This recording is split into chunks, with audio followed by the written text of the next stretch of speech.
নমস্কার বন্ধুরা, দিশার সংসারে আপনাদের সবাইকে স্বাগত। আজকে আমি একদম ঘরোয়া পদ্ধতিতে আর ঘরোয়া উপকরণ দিয়েই আপনাদেরকে একটি রেসিপি করে দেখাবো। আজকে আমার রেসিপি ভেটকি মাছের ফিশ ফ্রাই। তো এই ফিশ ফ্রাই করার জন্য একটা মশলা এখানে আমার করে নিতে হবে। এখানে আমি নিয়ে নিয়েছি একটা পেঁয়াজ কুচি, কয়েক কোয়া রসুন, 4-5 টুকরো আদা, দিয়েছি 4-5টা কাঁচা লঙ্কা, পরিমাণ মতো পুদিনা পাতা, ধনে পাতা, দিয়েছি হাফ চামচ বিট নুন, হাফ চামচ গোলমরিচের গুঁড়ো, হাফ পাতিলেবুর রস, হাফ চামচ দিয়েছি সাদা তেল, দিয়ে আমি একটা পেস্ট বানিয়ে নিয়েছি। নিয়ে এখন এদিকে আমি এই ভেটকি মাছের ফিলেগুলোকেও ম্যারিনেট করে নেব। তার জন্য লাগবে এখানে হাফ চামচ বিট নুন, হাফ চামচ গোলমরিচের গুঁড়ো, হাফ পাতিলেবুর রস, আর এখানে দিয়ে দিলাম পেস্ট করে রাখা মশলা 2 চামচ। দিয়ে খুব সুন্দর করে আমি এই ফিলেগুলোকে ম্যারিনেট করে নেব। এই মাছের ফিলে যত ভালো ম্যারিনেট হবে এর টেস্ট কিন্তু ততই ভালো হবে। তো দেখুন এভাবে ম্যারিনেট করে কিন্তু আমি 20 মিনিট মতো রেখে দেব রেস্টে। 20 মিনিট পর আমি ফিরে এলাম। দেখুন এখন এই ফিলেগুলোকে আরেকটু হাত দিয়ে সুন্দর করে মেখে নিয়ে আমি এই ব্রেড ক্রামের মধ্যে দিয়ে দিচ্ছি। ব্রেড ক্রামের মধ্যে দুবার আমি উল্টে পাল্টে এভাবে কোট করে নিয়ে আমি দিয়ে দিলাম ডিমের ব্যাটারে। ডিমের ব্যাটারে দিয়ে একবার ডুবিয়ে নিয়ে তুলে আবারও আমি ব্রেড ক্রামের মধ্যে উল্টে পাল্টে কোট করে নিয়েছি। আমি কিন্তু এখানে একবারই করব কোটটা, আপনারা চাইলে কিন্তু ডবল কোট করতে পারেন। তো দেখুন এভাবে আমি হাতের তলায় নিয়ে একটা শেপ দিয়ে দিচ্ছি। খুব সুন্দর করে এভাবে ব্রেড ক্রামটা চেপে চেপে এই ফিলেগুলোর মধ্যে লাগিয়ে নেব।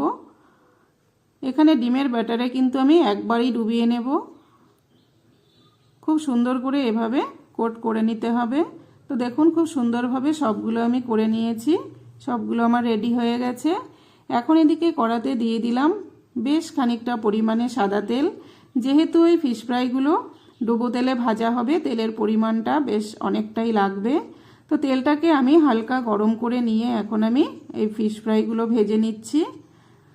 এখানে গ্যাসের হিটটা কিন্তু মিডিয়াম রেখেই ভাজতে হবে, তা না হলে কিন্তু এই ফিশ ফ্রাইগুলো ওপরটা খুব তাড়াতাড়ি লাল হয়ে যাবে আর ভেতরটা কিন্তু কাঁচা থেকে যাবে। সেই জন্য একটু সময় নিয়ে কিন্তু এই ফিশ ফ্রাইগুলো ভেজে নিতে হবে। তো দেখুন আমি এইভাবে কিন্তু উল্টে পাল্টে ভেজে নিচ্ছি। আমাদের এখানে কিন্তু এই ভেটকি মাছ একদমই পাওয়া যায় না, হঠাৎ মিলে যায়। তো দেখুন খুব সুন্দর করে এরকম লাল লাল করে আমি ভেজে নেব। তো কয়েকটা আমি ভেজে তুলে নিয়েছি, বাকিগুলোও ভেজে নেব। কাতলা মাছের ফিশ ফ্রাইও কিন্তু খেতে অসাধারণ হয়। একই পদ্ধতিতে করলে পরে খেতে কিন্তু খুবই ভালো লাগবে। তো দেখুন আমি বাকিগুলোও কিন্তু এভাবে উল্টে পাল্টে ভেজে নিচ্ছি। খুব সুন্দর করে এভাবে ভেজে নিতে হবে।